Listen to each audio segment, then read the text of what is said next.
Hello, and welcome to Stumbling in the Dark, the podcast where we explore the interplay of words and meaning, light and darkness, on our personal journeys. I'm your host, Jason Bott. Why this name, Stumbling in the Dark? Well, we're all on a journey, often filled with more questions than answers. The texts we'll explore together serve as flashes of light, brief illuminations that can guide us along the way. They may not solve all of life's mysteries, but they'll surely shine enough light for us to take that next step with a little bit more confidence and a little less fear. We live in a world often defined by stark dualities, light and dark, known and unknown. It's in the gray zone, those periods of dusk and dawn, where we often find the most profound insights. Robert Frost wrote, "I have been one acquainted with the night, a light that resonates with anyone who's ever felt lost or isolated. And in that space, the night is something to be acquainted with, something to develop a relationship with, not something to just survive, not something just to walk through, but something to actually explore rather than shun." And just as that one single line of Frost can help us reorient our entire perspective towards dark moments, all written words can. In fact, it's remarkable how the written word has that power to guide us, whether through a deeply reflective poem or a groundbreaking novel. The ink on the page can become the very light we seek. Not to be too cliche, but it can be a compass for the soul, pointing us towards an understanding we didn't even know that we needed. For me personally, books and stories and poems have long served as that compass, and in many ways, as my portable therapist. They are the luminous footprints left by those who journeyed ahead of me. They've also been that little bit of light cast back onto the terrain that exists between me and them. Each page becomes an instrument of self-discovery, offering insights not just into the text, but in my own inner life as well. I find that as I unlock the secrets within those words, I'm also unlocking my own joys and pains, gaining a clearer understanding of the road I'm traveling. For today, episode 1, we're going to venture into the world of Philip Larkin and his poem, Aubade. An Aubade is a French word, and it traditionally means a song or poem about lovers separating at dawn.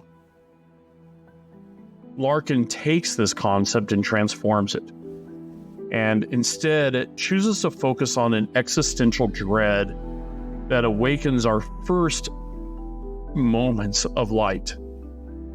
That dawn, instead of symbolizing new beginnings, initially becomes a reminder of life's inevitable end. But I would ask that as we read it, recognize that Larkin, like all great writers, is a master of layering, that there is another thing that's happening in this poem, that what is presented to us at first is actually not what he's ultimately attempting to communicate.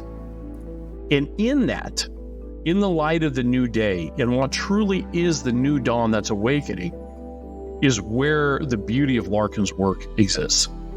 So let's delve into Aubade and see how Larkin's words can illuminate our understanding of life, death, and that ever-ambiguous dawn, that gray area that lies in between. That gray area that we walk right now, that we stumble in this moment.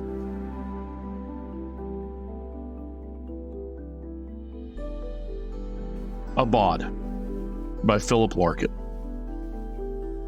I work all day and get half drunk at night.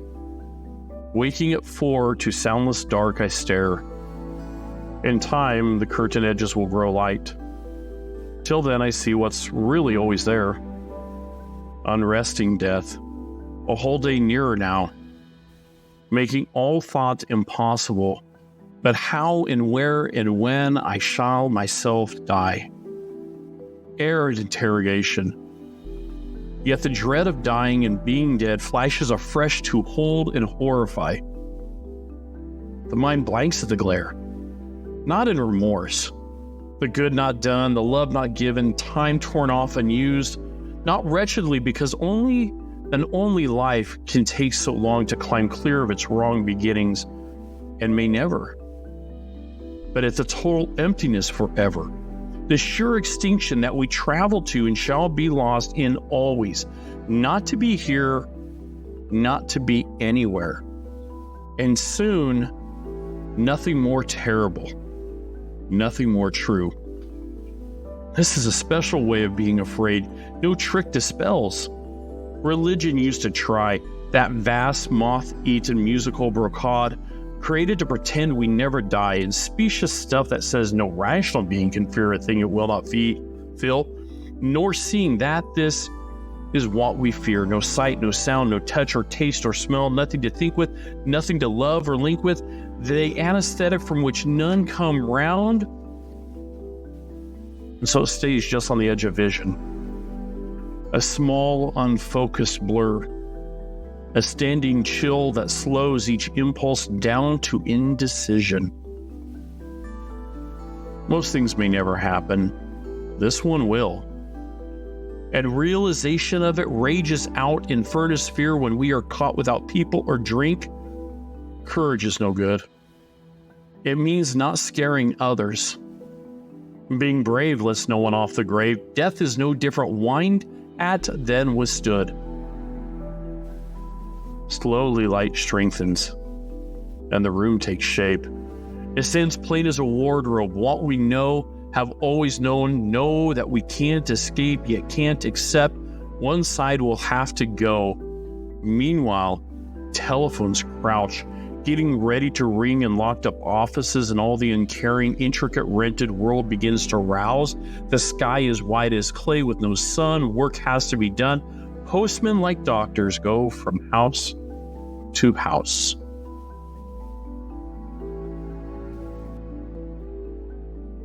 That was Aubade by Philip Larkin. There is quite a lot in this poem that could be read through and interpreted. Aubade plays around with multiple reactions to death, and I think the easiest way for me to always go with the text is to start at the beginning, because all good writers are in a way guiding us as a journey, taking us as a tour guide, walking us point to point, allowing us to experience and building in a way off of each new experience, taking us so far and saying, okay, now that we've experienced this, then I can add to this. So we start in a very tangible way. This early morning waking at 4, a soundless dark, a waking after a half-drunk night, in which it is good to remember that he has required some form of drink to end the day. We'll have to remember that later for the final stanza. And line 3 gives us a bit of a promise. In time, the curtain edges will grow light. This is the first sign that the sun is rising, that dawn is coming. In a way, it is the curtain edges glow which fulfills the promise of the title of this poem, Aubade. But until then, until the light strikes that curtain edge, until that very sliver appears, in the soundless dark, Larkin is faced with something haunting, unresting death. He is alone at night with his thoughts, and in the hollow of that moment, he is faced with the inevitable thing that faces us all. We all will die. Line 8, he uses this great description, arid interrogation, the dryness of the reality, the fact that we will ultimately come to the point where we will die, and that we are not sure how or when or where it will happen, in a way that interrogation, that constant questioning of the universe is dry. We are always throwing it out at all times, and for myself, I do it. I'm always looking out towards the future, wondering when that inevitable moment will happen. Will it come in a car crash? Will it come late at night with a heart attack? Will it come silently at some moment with a burst of blood vessel in my head? What will it be that ends my life and I'm greeted with nothing but an arid desert in answer?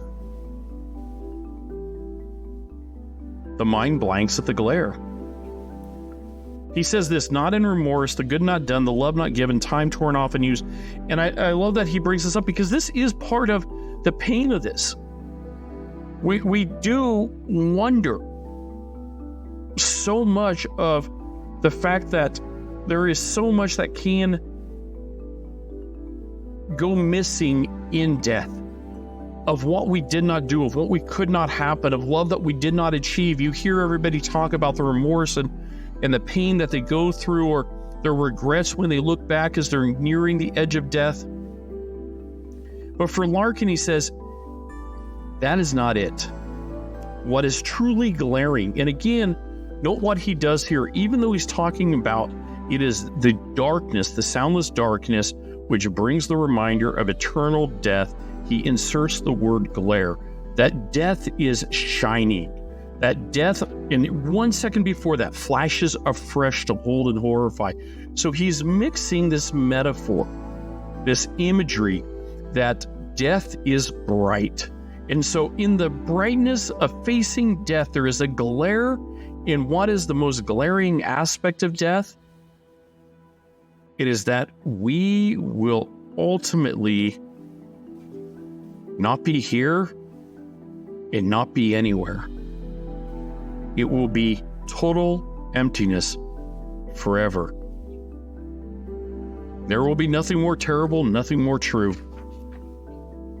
And he moves in stanza 3 to some of the wider bombs that we have attempted to throw at this glaring fact in front of us. And he goes, this is a special way of being afraid. There is nothing that can truly dispel it, even though we have tried. And he points to the one that often most people turn to. Religion used to try, and I would argue religion still tries today. But for Larkin, religion has ceased to provide a response that actually justifies. For Larkin, religion can no longer even provide it. And it is for religion that Larkin provides his sharpest commentary, calling it a vast, moth-eaten musical brocade, created to pretend that we never die. So there's pretension there. There is an imagination. The word spacious there means something that is absolutely not true, that is superficial. No rational being can fear a thing it will not fill, which is untrue. We absolutely can fear the void of death. And so we invent fantasy, at least as Larkin is saying.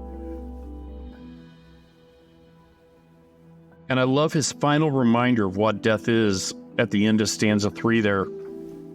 It is the anesthetic from which none come round. We are dropped into sleep. Stanza 4 brings us back to the first, and he goes, and so it just stays on the edge of vision, reminding us of the curtain edge is about to glow bright. A small and focused blur, a standing chill that slows each impulse down to indecision. And this line here, most things may never happen, but this one will. All the things we fear in life. The reality is, these things may never happen. Of all the things, all of the hopes and dreams, all of the fears and wonders, the one thing that is always certain is that death will arrive. We will encounter this void. And yes, we can placate our hearts with the words of that moth-eaten musical brocade, and yet we are still struck with the fact that internally, if we're all truly honest, even those who placate that fear with religion, we all navigate it, or more than navigate, we all understand that special way of being afraid of the future. And for Larkin, he switches the tone here. Realization of it rages out in furnace fear. He creates this compound word, furnace fear, this glowing, burning thing when we are caught without people or drink. Again, reminder that the way that he deals with before he goes to sleep is to get drunk. That we surround ourselves with people, we surround ourselves with these things that numb, harkening back to the anesthetic, that we take anesthetic right now in the form of conversation and relationships, in the conversation of drink, or in the form of drink to help keep us away from this, the ultimate anesthetic. And yet, when we are without those, we are left with just this simmering, this burning, emberful fear that's deep down inside, a furnace deep in the middle of the house of our lives. He ends that with, death is no different whined at than withstood. I'm reminded of the poem that ends, rage, rage against the dying of the light. It doesn't matter if we rage, where he says withstood, we whine at it. It does not matter. Death is no different. Being brave lets no one off the grave. Being a coward lets no one off. Courage is no good. Nothing we do prevents this inevitable. And at this point in 4 stanzas, this is dark. This is no gray land. This is anything else but light. But we must be reminded of the title. This isn't a Aubade. This is a poem that greets the dawn. And he ends with this, slowly light strengthens and the room takes shape. And he does 2 things here. The first one he does is remind us of the average daily world. The dawn arrives for him. He has survived the night. This furnace fear can begin to wash out because all of a sudden the fakeness of life, the crouching telephones that are going to all of a sudden bring our consciousness back to the immediate are going to about to be ringing, will be pent up in locked up offices. There will be all the uncaring, intricate, rented world. I love the word rented. In other words, it's not permanent. The world that we live in, the world that demands our attention, the world of jobs and bills and credit and social media, all of this is rented. It has nothing of a hold upon our lives, and it is intricate as a woven fabric and uncaring. And as the dawn comes, this world begins to rouse itself. We are enforced. Work has to be done. He puts postmen and doctors in the same line, reminding us that it does not matter your position in life. You are still caught in this strange, intricate, rented world that keeps you from facing the fear of death, and it grabs your attention. But this is where Larkin gives us a light onto our path, is realizing that he's also going after this whole thing at another level. Line 3, in time the curtain edges will grow light. And the final stanza, slowly light strengthens and the room takes shape. All of the first 4 stanzas are telling us that death is about to arrive. Death is coming. Death is inevitable. We cannot get past it. And in the last one, he says, slowly light strengthens and the room takes shape. It stands as a wardrobe, what we know, have always known, know that we can't escape, can't accept. One side will have to go.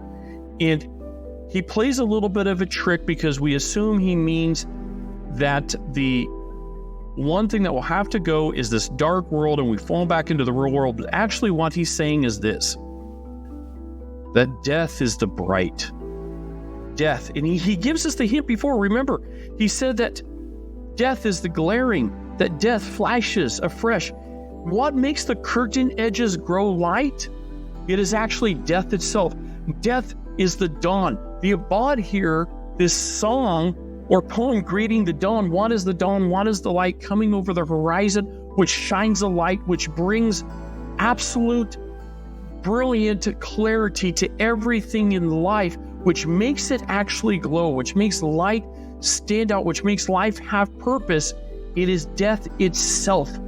It is light which strengthens, and the room that takes shape is the world that we're in, is the life that I'm in, so that as I begin to look forward and the furnace of fear grips me, I must realize that it is the inevitableness of death that shines as a sun. And Larkin tells us, gives us more than just placated hope that a vast moth-eaten musical brocade tries to give.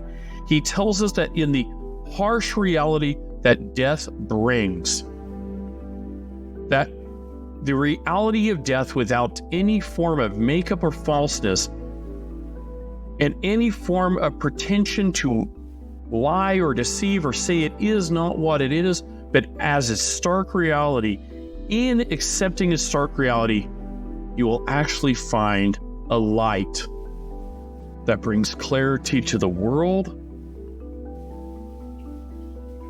and will absolutely bring light into the dark parts.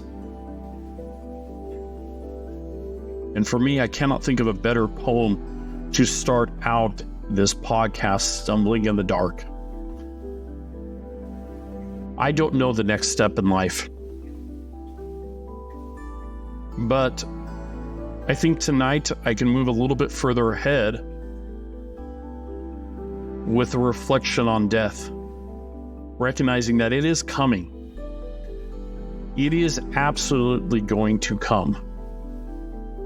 But realizing that in the starkness of that reality, that embracing the harshness and inevitability of the end, that this dark world appears a little bit brighter. I'm always curious to know what you think. I'd love for you to provide your insights on the website. There's links for you to give your thoughts, ideas on the social media contacts here as well. Everything's in the description. As we come to the end of our journey in this first episode through Philip Larkin's Aubade, again, we're reminded of the potency that words hold. They are guides and mirrors reflecting our human experience. We venture through the liminal space of dawn, not as a place of new beginnings, but as an existential threshold. A transition between the comforts and curses of lives.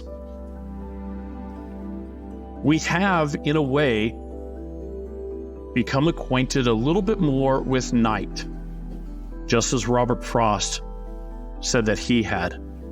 We have maybe put our hand in the hand of night, not shunning it.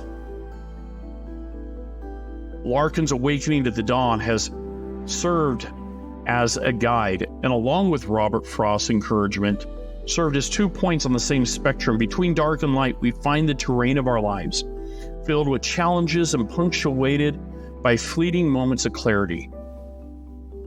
We've been guided today by Larkin's words, stark yet illuminating, just like death, challenging us to confront our shared existential dread, to stare into that abyss and find not just a semblance of understanding, but to stare into the glare as the dawn shines on our day. I hope today's episode has been that flash of light that we talked about earlier, the one that even if just for a moment illuminates your path. It might not give us all the answers, but it offers just enough to help us see our way to the next question, the next challenge, the next moment of beauty or struggle on our journey. You've been listening to Stumbling in the Dark, where each episode aims to provide that momentary light, that brief guide for the soul to help you along your way. Remember, even in the darkest corners of our experience, the words we explore together can offer enough illumination for us to take that next step. Maybe with a little less trepidation, maybe, just maybe, with a newfound perspective.